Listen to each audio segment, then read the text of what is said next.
महाराज जी का जन्म उत्तर प्रदेश के कानपुर जिले के अखरी गांव में एक अत्यंत धार्मिक और प्रतिष्ठित ब्राह्मण परिवार में हुआ था।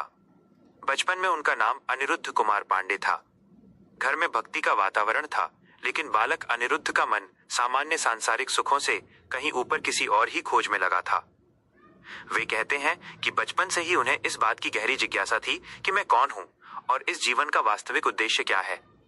यह कोई साधारण जिज्ञासा नहीं थी, बल्कि एक ऐसी बेचैनी थी जिसने उन्हें सांसारिक बंधनों से दूर कर दिया।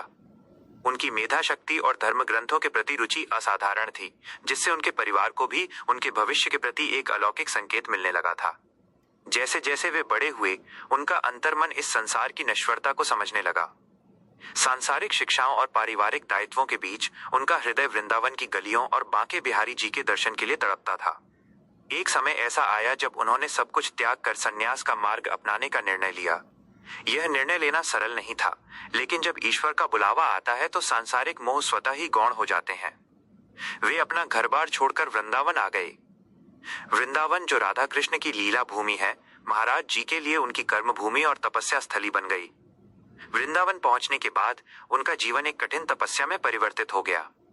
उन्होंने यमुना के तट पर और संतों के सानिध्य में अपना अधिकांश समय व्यतीत किया।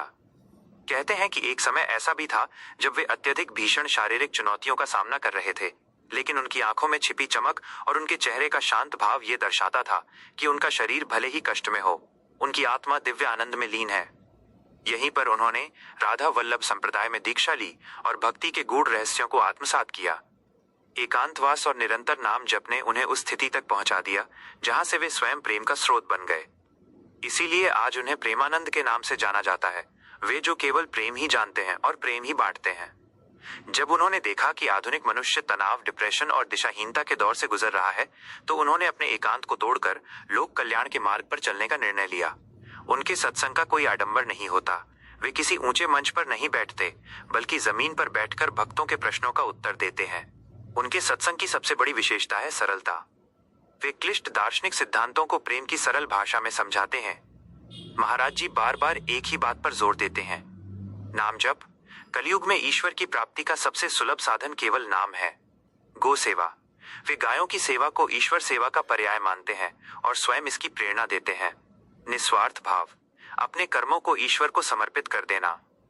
लाखों लोग जो उन्हें सोशल मीडिया या प्रत्यक्ष सत्संग में देखते हैं, वे महाराज जी को अपना एक मार्गदर्शक, पिता और सखा मानते हैं।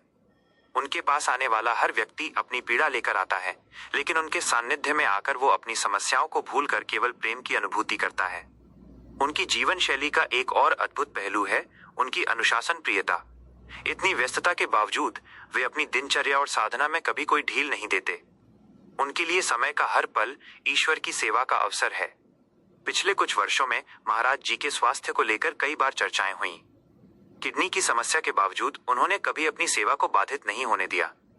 वे कहते हैं कि ये शरीर प्रारब्ध का फल है, लेकिन जो सेवा मिली है वो मेरे स्वामी राधा रानी का प्रसाद है।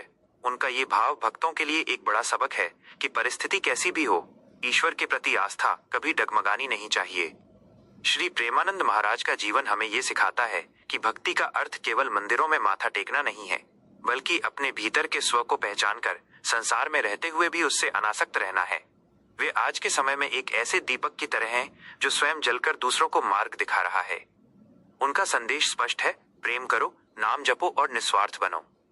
उनका जीवन यह सिद्ध करता है कि यदि हृदय में निष्कपट भावना हो तो ईश्वर आज भी भक्तों के लिए उपस्थित हैं। वृंदावन की उस छोटी सी कुटिया में बैठकर वे जिस शांति का संचार कर रहे हैं, वो आने वाली कई पीढ़ियों के लिए आध्यात्मिक संबल बनी रहेगी।